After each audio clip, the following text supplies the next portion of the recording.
নমস্কার বন্ধুরা, প্রিয়াঙ্কা ফুডওয়ালায় আপনাদের সবাইকে স্বাগত। নিরামিষ দিনে এটিকে বানিয়ে দেখবেন। বাড়িতে যারা ঢ্যাঁড়স পছন্দ করেন না, আমি গ্যারেন্টি দিয়ে বলছি তারাও ঢ্যাঁড়সটা খুব পছন্দ করবে। তো প্রথমে ঢ্যাঁড়সটি কেটে এতে কি আগে একটু জল দিয়ে মাখিয়ে নেব। তারপর এর উপরে নুন, হলুদ, বেসন, কাশ্মীরি লঙ্কা গুঁড়ো ও একটু মৌরি দিয়ে ভালোভাবে এটিকে মাখিয়ে নিতে হবে। এটি সম্পূর্ণভাবে একটি নিরামিষ রান্না হবে। নিরামিষ দিনে আপনারা এটিকে বানিয়ে খেতে পারেন। সবাইকার খুবই পছন্দ হবে এই রান্নাটি খেলে। তো এটির জন্য একটি মশলা বানিয়ে নিই। ও 1.5-2 চামচের মতো পোস্ত, 1.5 চামচের মতো সর্ষে ও সর্ষের তিক্ততা ভাবটা কাটানোর জন্য এর মধ্যে গোটা কয়েক কাজু বাদাম দিয়ে একটু জলে ভিজিয়ে রেখে দেবো। তো অপর দিকে একটি প্যানে আমি তেল গরম করতে দিয়েছি। ও এক এক করে ঢ্যাঁড়সগুলো এবার আমি অল্প অল্প করে ভেজে নেব।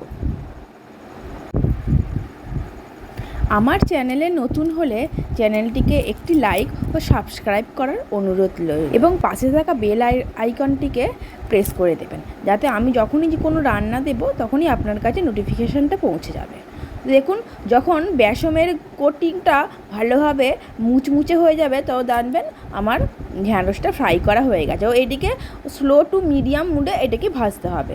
তো আমি বাকি ঢ্যাঁড়সগুলো এইভাবে ঠিক ভেজে তুলে নেব। এবার আমার সব ঢ্যাঁড়সগুলো ভাজা হয়ে গেছে। এবার কড়াইতে ওই তেলের মধ্যেই আমি একটা টমেটো কুচি করে দিয়ে দেব।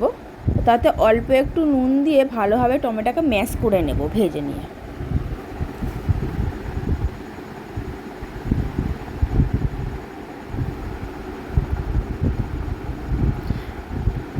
টমেটোটি ভালোভাবে সিদ্ধ হয়ে গেলে, ওই কাঁচা গন্ধ চলে গেলে এর মধ্যে হলুদ, কাশ্মীরি লঙ্কার গুঁড়ো, অল্প পরিমাণে নুন, একটু চিনি দিয়ে ভালোভাবে কষিয়ে নেব। ও এর মধ্যে এবারে যে আমি বাটা মশলাটা করে রেখেছিলাম সর্ষে, পোস্ত, কাজু বাদামের, সেটিকে দিয়ে একটু ভালোভাবে কষিয়ে নিতে হবে। ঢাকা দিয়ে একটু কষিয়ে নেবেন মিনিট 5। তো আমার কষানো হয়ে গেলে তার মধ্যে একটু গোলমরিচের গুঁড়ো দেব ও কাঁচা লঙ্কা চিড়ে দিয়ে পরিমাণ মতো জল দিয়ে গ্রেভিটা আমি যার যেমন বাড়াতে চাইবেন তিনি সেইভাবে জল দিয়ে গ্রেভিটা বাড়িয়ে নেবেন। গ্রেভিটা ভালোভাবে ফুটে গেলে তো এর মধ্যে আমি ভেজে রাখা ঢ্যাঁড়সগুলো দিয়ে দেব।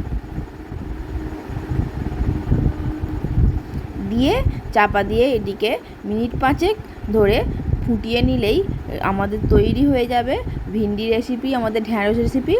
এটি খেয়ে একবার বানিয়ে দেখবেন যে কতটা সুস্বাদু হয়েছে।